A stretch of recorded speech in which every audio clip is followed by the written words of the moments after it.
प्राचीन काल की बात है जब सृष्टि के पालनहार भगवान विष्णु, सृष्टिकर्ता ब्रह्मा और संहारकर्ता भगवान शिव, तीनों ही देवों में संतुलन था। लेकिन एक दिन इस संतुलन को तोड़ दिया दक्ष प्रजापति ने। दक्ष, जो स्वयं ब्रह्मा के पुत्र थे, उन्होंने एक भव्य यज्ञ का आयोजन किया। देवताओं, ऋषियों और ब्रह्मांड की तमाम शक्तियों को आमंत्रित किया गया।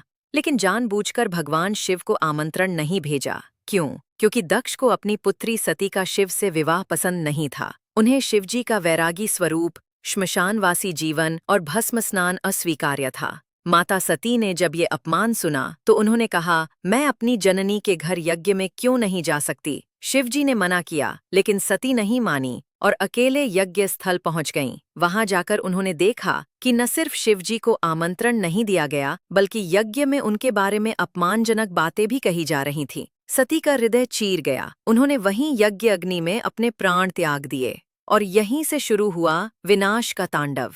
जब ये समाचार कैलाश पहुंचा तो शिवजी ने क्रोध से अपनी एक जटा पृथ्वी पर पटकी। उस जटा से प्रकट हुए वीरभद्र, शिव के क्रोध का अवतार। वीरभद्र का रूप भयावह था, तीनों लोकों को कंपा देने वाला।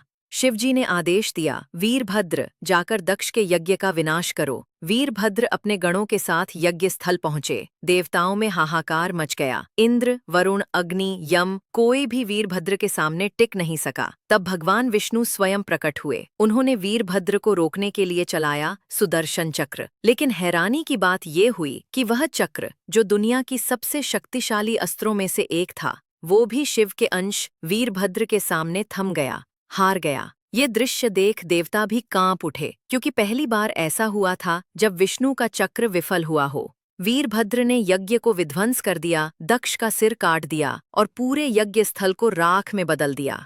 बाद में शिवजी स्वयं वहां पहुंचे और अपने क्रोध को शांत किया। माता सती के बिना उनका संसार सूना हो गया था।